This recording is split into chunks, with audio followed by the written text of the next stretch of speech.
Olá, queridos irmãos, tudo bem? Graça e paz. Você que nos acompanha aqui no canal do Projeto Pomone. Caso você ainda não seja inscrito, inscreva-se para que você acompanhe os próximos estudos dessa série, Apocalipse Decifrado. Na última semana fizemos uma pausa, apresentamos um outro tema que julgamos também ser importante. Está gravado aqui no nosso canal, se você ainda não assistiu, vale a pena assistir. Brinquedos de um Anjo Caído, vale a pena então assistir também esse estudo. Se você deseja se aprofundar um pouco mais no Apocalipse, pode entrar em contato conosco, o e-mail está aqui na descrição. Pode enviar lá o seu número de WhatsApp, tirar suas dúvidas, ou pode também postar aqui um comentário aqui abaixo. Na medida do possível, procuraremos atender a todas essas questões, dúvidas que chegarem até nós. Recomendamos sempre que vocês orem, porque é o Espírito Santo que nos conduz a toda a verdade, né? Nós somos apenas aqui um instrumento. Sempre antes aqui do estudo também temos orado, pedido a Deus que nos dê a direção, a iluminação, que possamos apresentar essa série da forma mais clara possível, da forma mais fiel à palavra de Deus que pudermos, certo? Então vamos lá. Estamos aí estudando o Apocalipse e nesse terceiro estudo, começamos aqui com o verso 3 de Apocalipse 8. Na versão King James Fiel, eu leio assim: E outro anjo veio e se pôs em pé junto ao altar, tendo um incensário de ouro, e foi-lhe dado muito incenso para que ele o ofertasse com as orações de todos os santos sobre o altar de ouro que estava diante do trono. Então, a nossa atenção se chama a nossa atenção é voltada para o santuário celestial mais uma vez.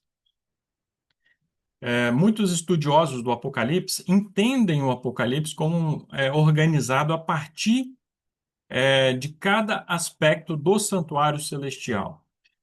E quando nos voltamos aqui ao incensário, ao incenso, às libações ali, estamos falando aqui das orações que são elevadas a Jesus. E Jesus, como nosso sumo sacerdote, recebe essas orações como incenso. E ele é o nosso mediador junto ao Pai, certo? Então, lá no antigo santuário, no antigo templo, incenso era apresentado ali, né, oferecido ali no lugar santo, e ele apontava justamente para as orações que são ali apresentadas que são apresentadas hoje por todos os santos ao longo do tempo, né, a bem da verdade. Então, tem esse significado aí.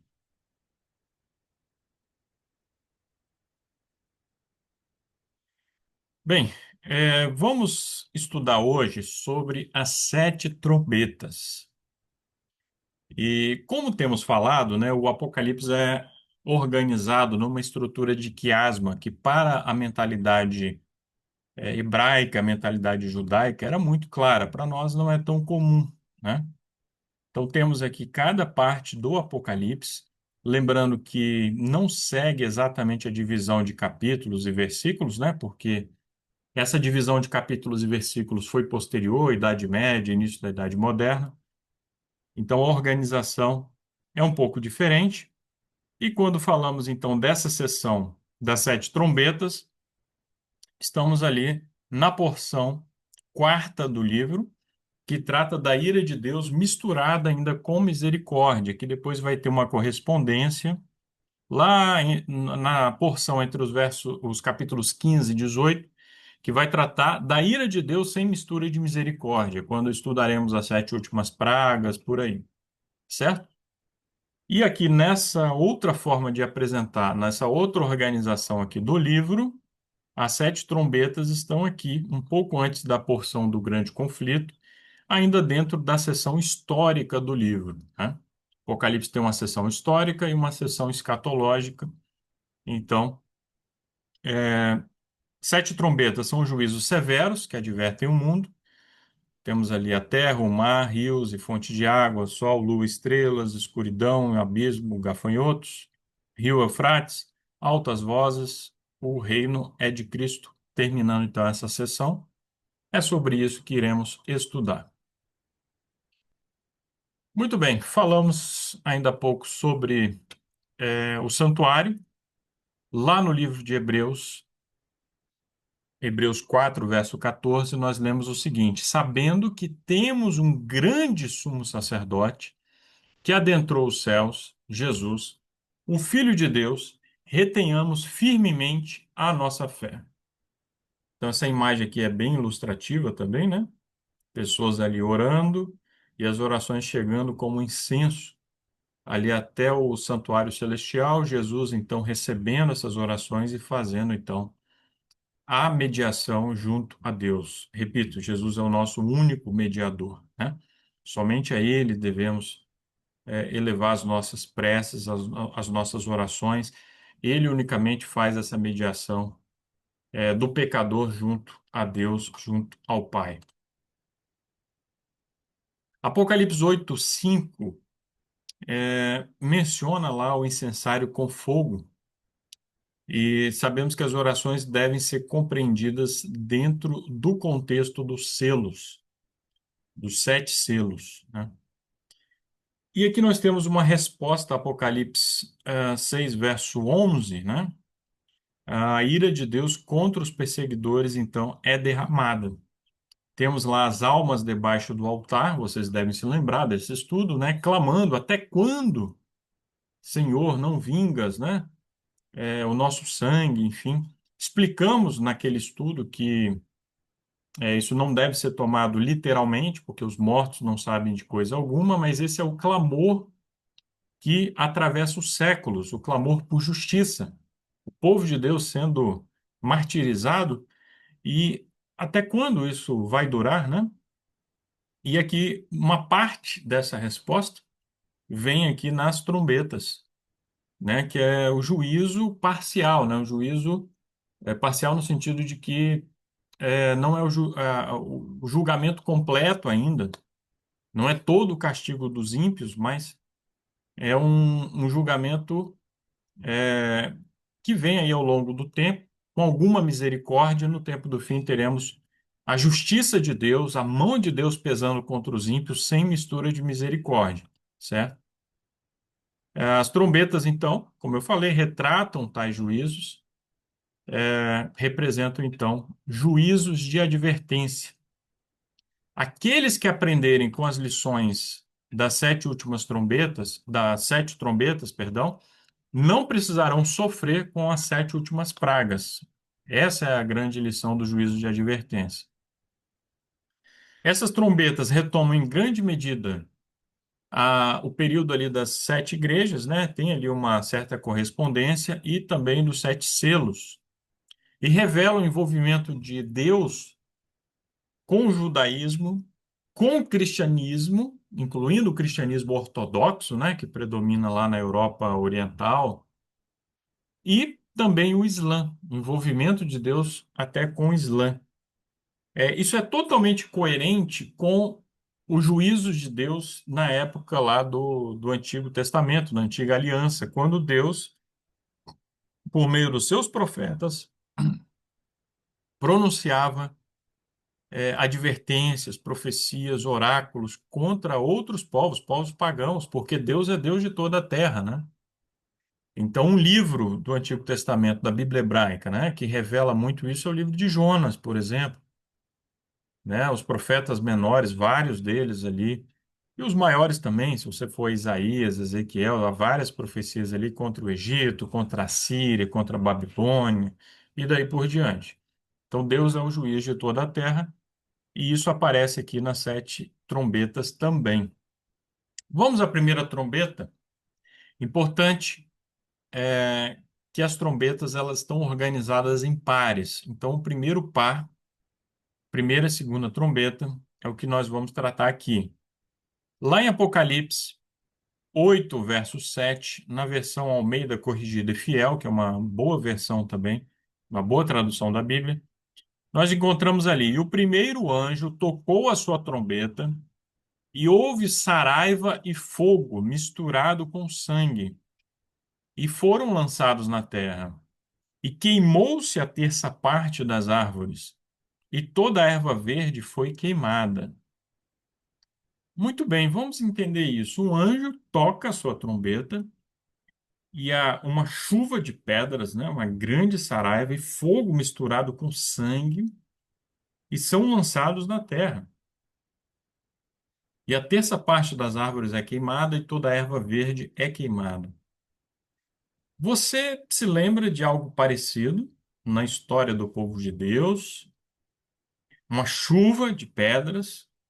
Pois é, se você se lembrou, meus parabéns, né? Temos ali um paralelo com a sétima praga que foi derramada sobre o Egito quando os hebreus eram escravizados.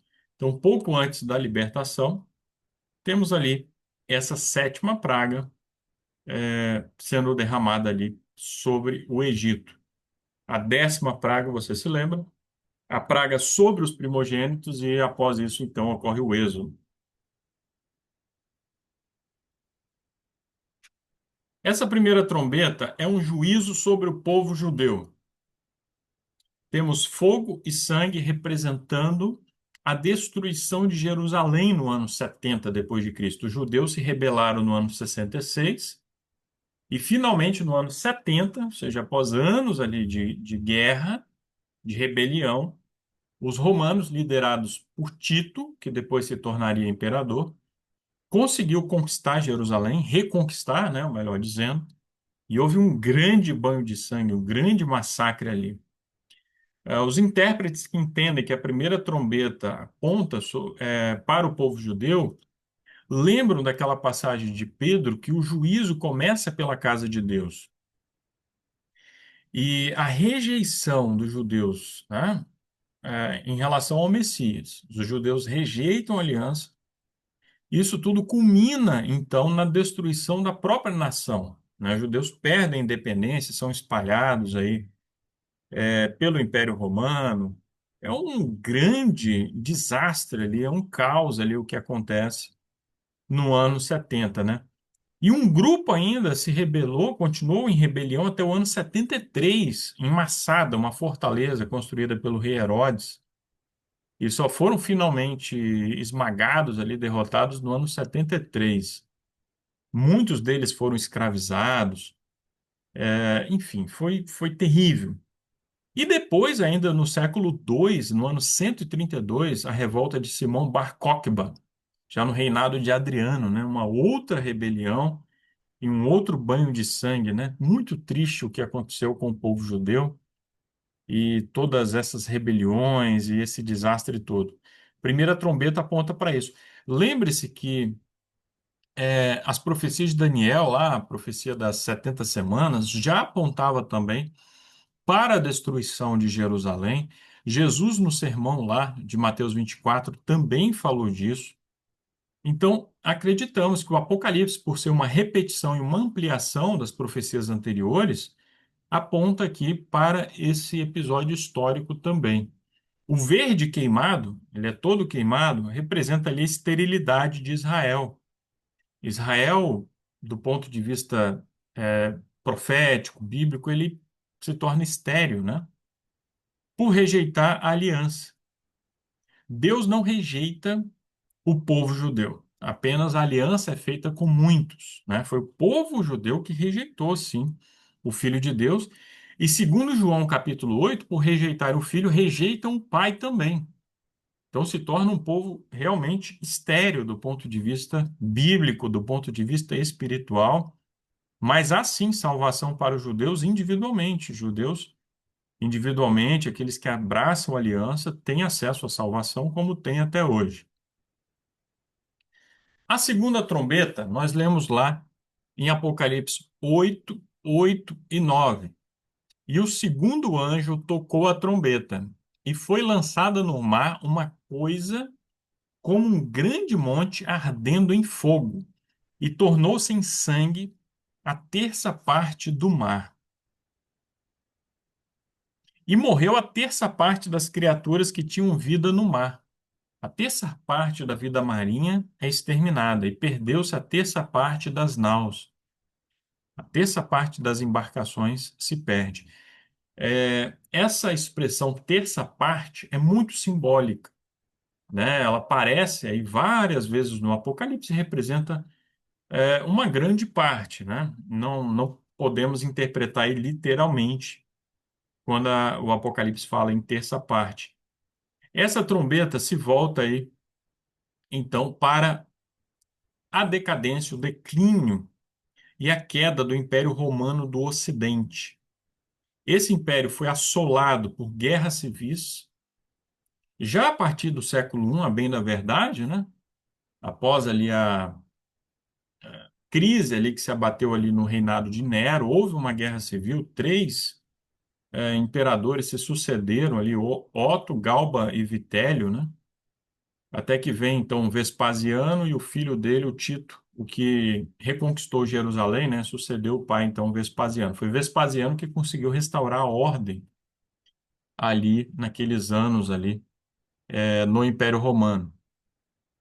Mas século II e principalmente ali a partir do século terceiro, né? Ocorrem várias guerras civis, se enfraquece o Império Romano internamente. Houve no século terceiro a famosa crise do século terceiro, né? Que só foi sanada com Diocleciano, que instaurou depois a tetrarquia, mas foram poucos anos de estabilidade.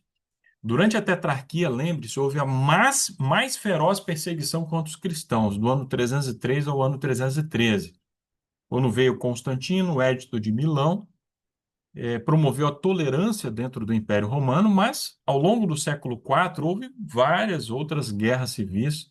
Século V, as guerras civis continuavam, às vezes até quando as fronteiras estavam sendo ameaçadas, né? Então, generais que juntavam ali uma parte do exército romano, iam combater o imperador para tentar tomar o trono, um caos. E aí os germânicos, né, foram pressionando as fronteiras, invadindo, principalmente a partir do século IV, né, que essas invasões se intensificaram. Os persas sassânidas, lá no leste do império, também ameaçando as fronteiras. E aí, finalmente, o império foi se fragmentando, o Império Romano do Ocidente foi se fragmentando em vários reinos germânicos, desapareceu no ano 476. A porção oriental, o Império Romano do Oriente, que depois ficou conhecido como Império Bizantino, sobreviveu até 1453, certo? Isso daqui é uma ilustração apenas, tá? Não tome como nada fiel aos fatos, tá? Ali a destruição do Império Romano, nós não temos nenhum registro, né, da época, registro artístico, né? Temos relatos que mostram que realmente foi algo muito dramático. No ano 410, para vocês terem ideia, o saque de Roma pelos visigodos foi um evento extremamente dramático, né? Do ponto de vista psicológico mesmo. Claro, vidas foram ceifadas, cidade foi saqueada, o que não acontecia há muitos séculos.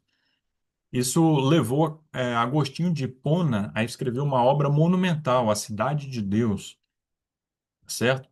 Mas Roma sobreviveu a esse saque do ano 410. Ano 455 houve um outro grande saque liderado pelos vândalos, né, de Genserico. E no ano 476, finalmente, Odoacro, liderando os Érulos, depôs o último imperador romano, Rômulo Augusto, e então desapareceu o Império Romano do Ocidente. Terceira trombeta, vamos para o segundo par de trombetas, né? Temos ali Apocalipse 8, dos versos 10 a 11. E o terceiro anjo tocou a sua trombeta e caiu do céu uma grande estrela, ardendo como uma tocha, e caiu sobre a terça parte dos rios e sobre as fontes das águas.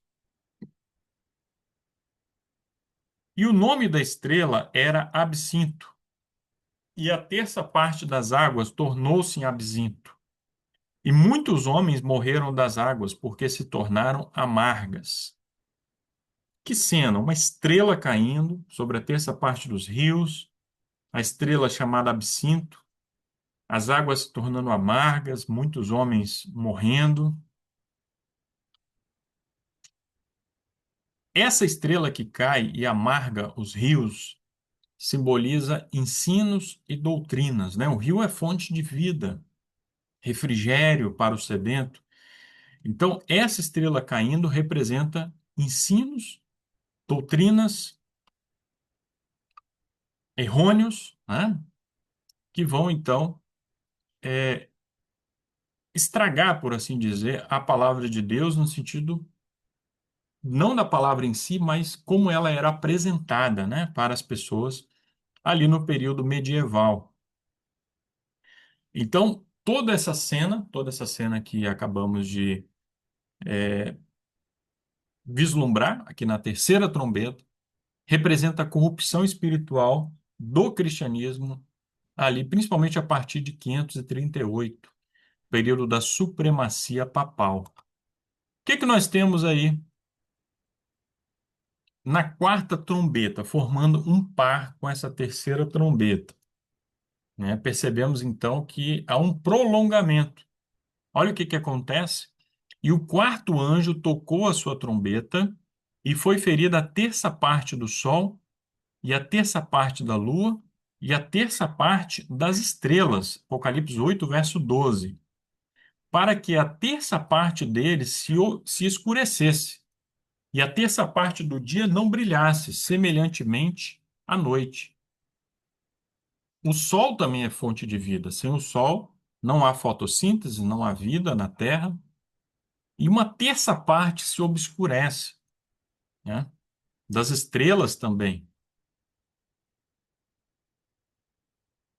A extensão da apostasia e da obscuridade espiritual, certo?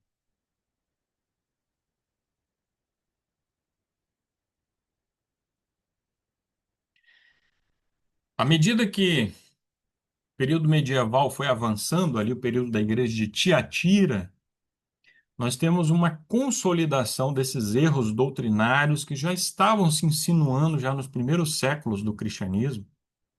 Erros como a imortalidade da alma, santificação do domingo, confissão auricular, penitências, a própria supremacia papal, né? Isso tudo se reforça ao longo da Idade Média e, sobretudo, ali a partir do século XII, há uma intensa perseguição contra aqueles que não se sujeitavam à Igreja Romana, né? Então, temos aí a quarta trombeta, esse obscurecimento do cristianismo. Temos Apocalipse 8, verso 13, uma águia voando. Ai, ai, ai. Ela grita, né? Águia é um presságio de destruição. Temos aí em várias passagens bíblicas. Vale a pena lá conferir. Na Bíblia hebraica, né, Deuteronômio, Oséias, Abacuque, que trazem essa imagem da águia como algo que está prenunciando uma destruição. O ai proclamado três vezes, né, que seria o que a águia grita ali, seriam juízos das três trombetas restantes, né? Ela apontando ali. Então temos dois pares, né? O primeiro par apontando para a destruição do povo judeu, né? Da nação judaica, a destruição de Jerusalém, a destruição do Império Romano. O segundo par apontando para a corrupção do cristianismo. E aí temos três trombetas restantes, né? Cada uma deve ser analisada separadamente. A quinta trombeta, né?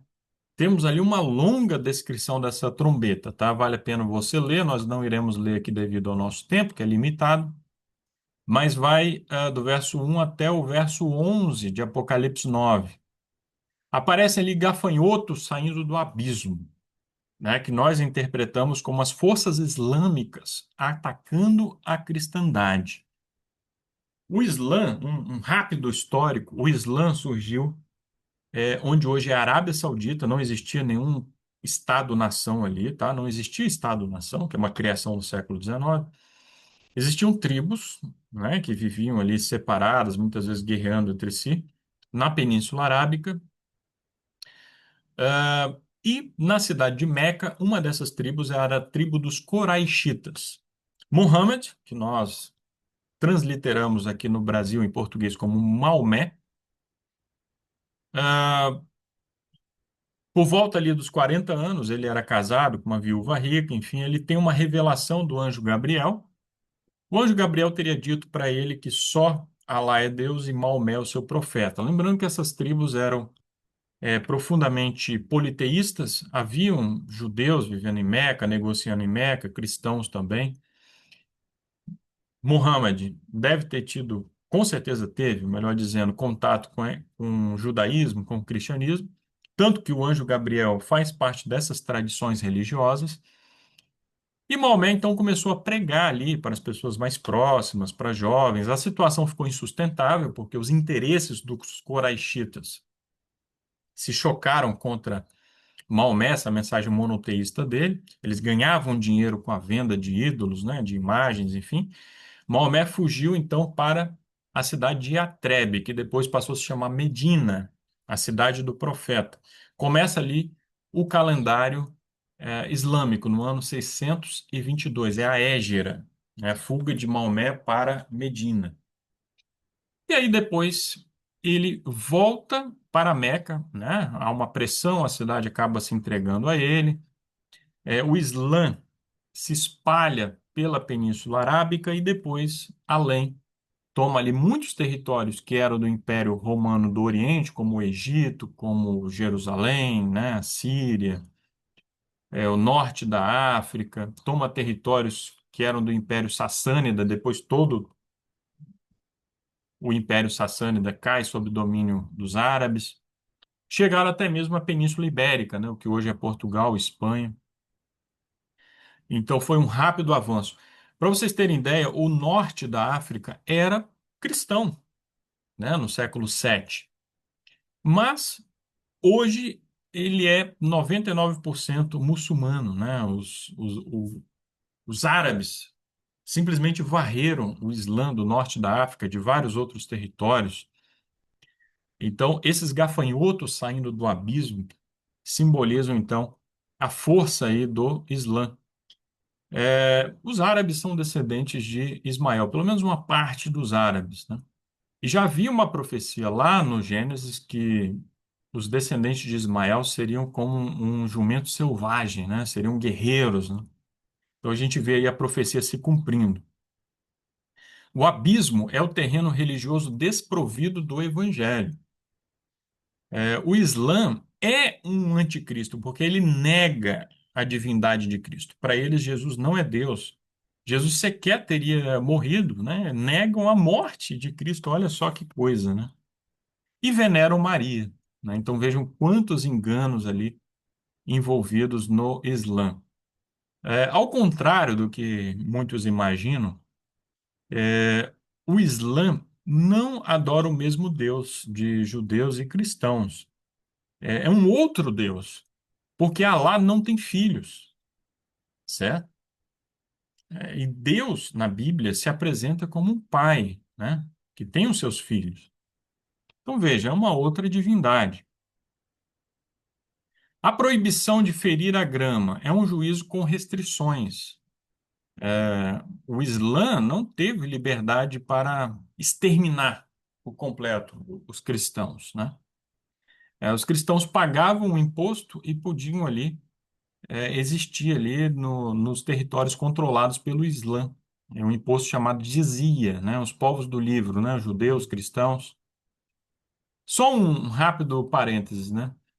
O Islã diz que judeus e cristãos corromperam a revelação de Deus e por isso a necessidade de uma última revelação que foi dada a Maomé. Vários questionamentos podem ser colocados a partir disso, né? Quando você for conversar com um muçulmano que der abertura ali para conhecer o Evangelho, né? Alguns questionamentos devem ser feitos. Primeiro, onde, quem, quando e como, né? Alterou a palavra de Deus? É uma resposta que eles precisam dar.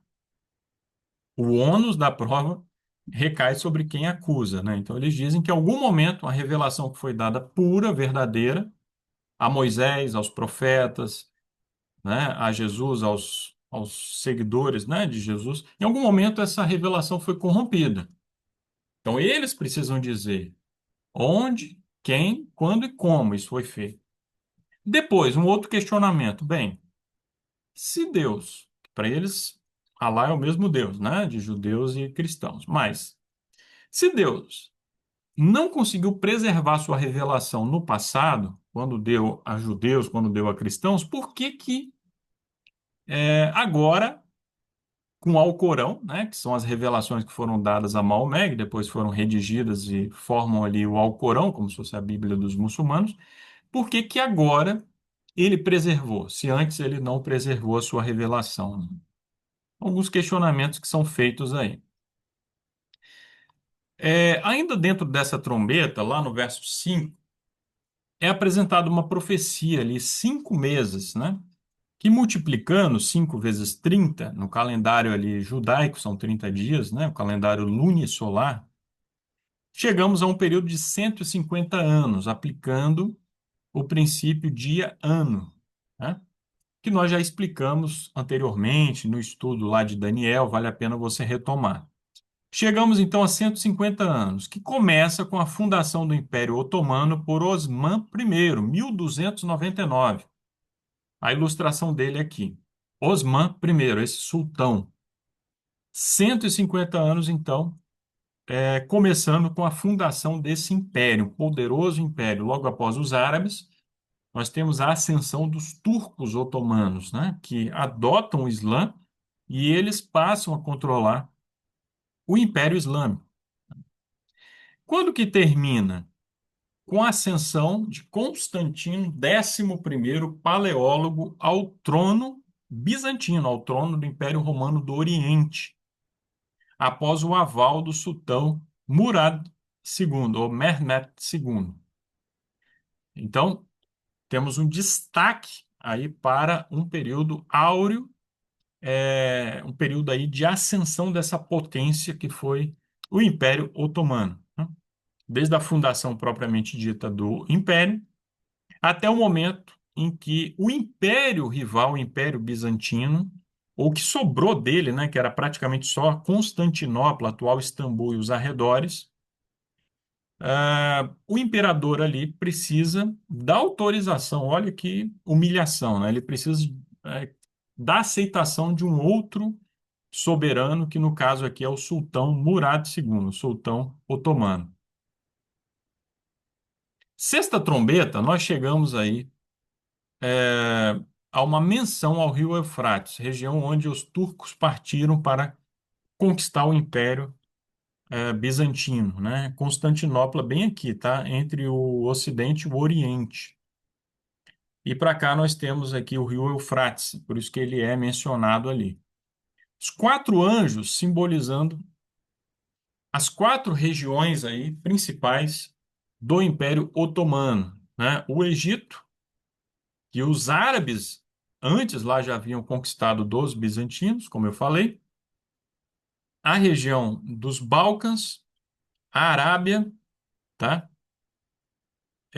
E a Anatólia, aqui a atual Turquia, certo? Então, essa região aqui balcânica, a Rumélia, a Anatólia, né? A Arábia e o Egito. Bem, então esse era o Império Otomano aqui na época do Murad II ou do Mehmed. Ele chegou até mesmo durante ali um período ali dominar ali a região sul da Península Itálica, tá? Apocalipse 9:16 menciona ali um número fabuloso, né, de guerreiros, que exército nenhum do mundo nunca alcançou, 200 milhões. Uma referência ao extremo poderio, então, dos turcos, a expansão extraordinária dos turcos. É uma continuação do juízo, né, via expansão islâmica, agora sobre os otomanos, né?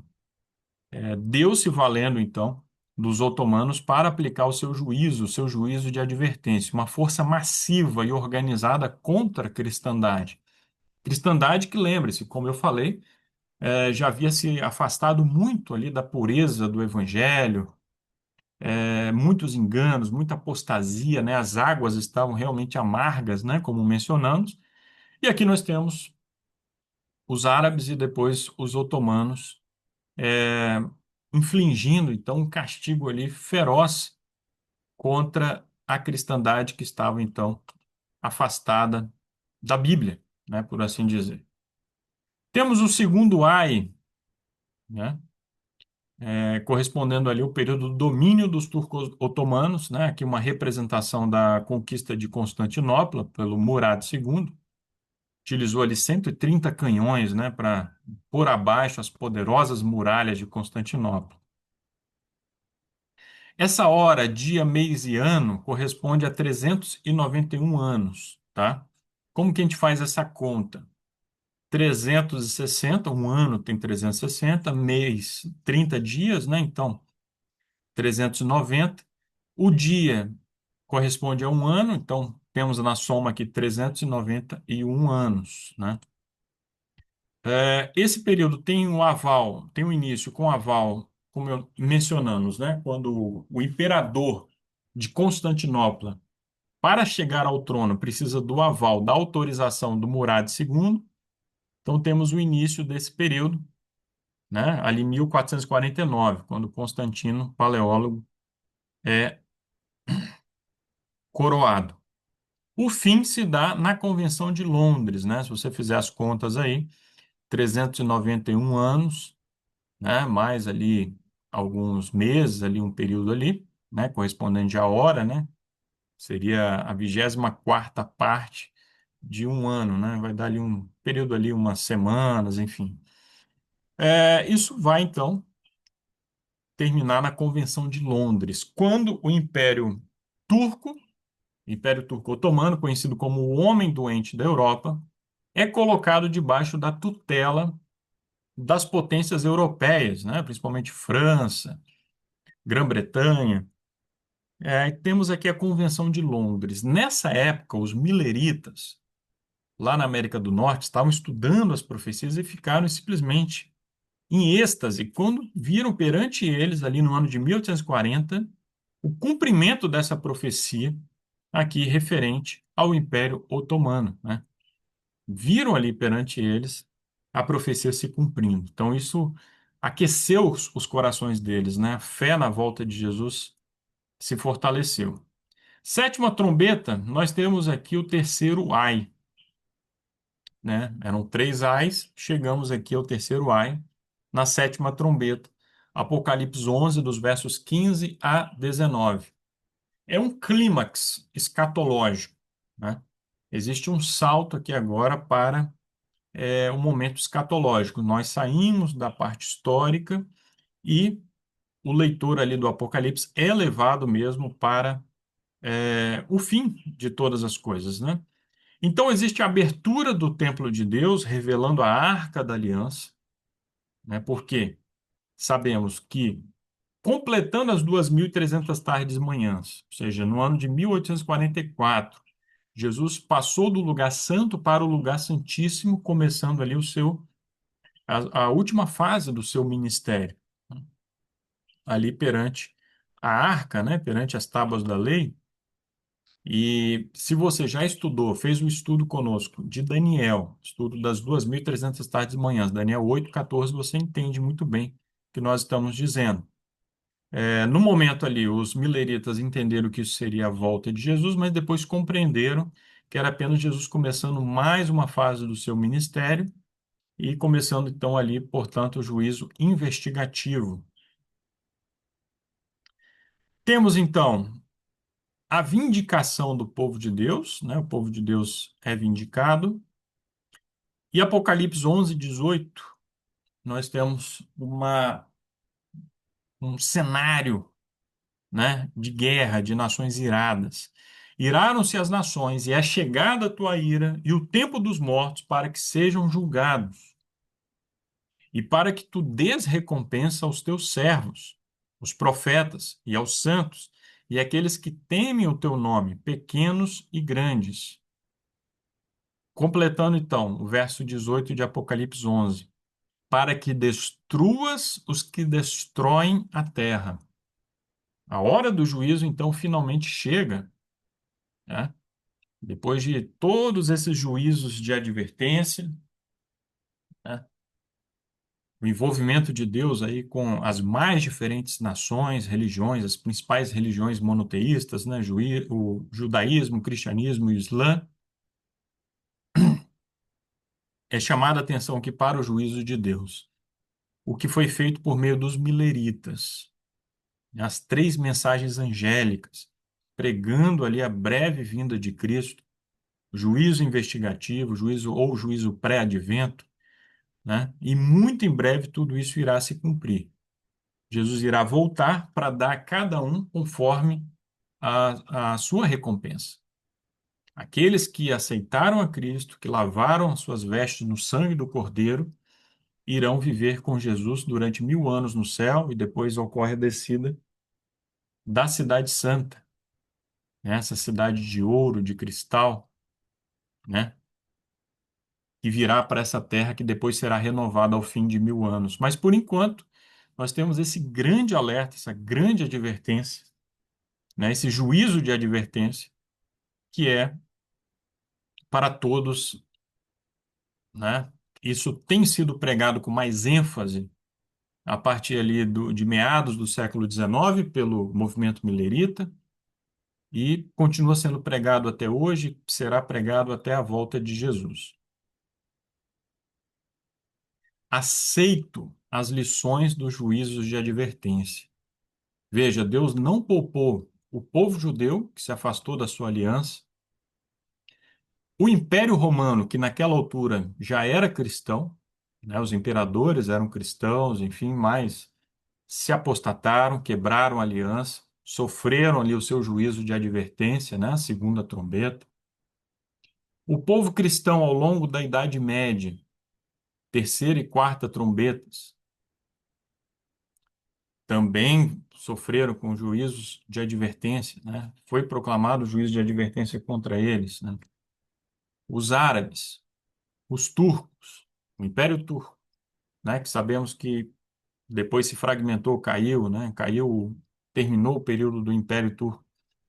E, no tempo do fim, agora, o juízo de advertência. O juízo de Deus que virá muito em breve. Aceito, então, a verdade desse juízo investigativo, que começa pela casa de Deus. Em breve, tudo será revelado ao universo, né? Todos. Quando Jesus voltar, será para executar o juízo, né? Ou seja, para dar recompensa ali a cada um. Um milênio será o juízo comprobatório, os salvos irão entender porque muitos não se salvaram, né? Como a areia do mar. E finalmente, depois do milênio, o juízo executivo é concluído ali. Preparar-me-ei para o reino eterno de Cristo, que possamos aprender todas essas lições, estejamos então preparados para muito em breve nos encontrar com Cristo nos ares. Vamos orar?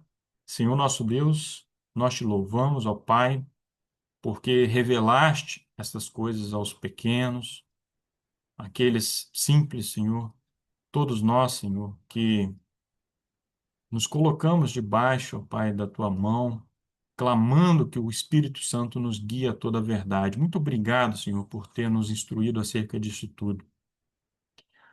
E que neste momento possamos firmar um compromisso contigo de renovar a nossa aliança, de andar nos teus caminhos, para que estejamos prontos, muito em breve, quando o Senhor retornar nas nuvens. Esteja conosco, em nome de Jesus. Amém.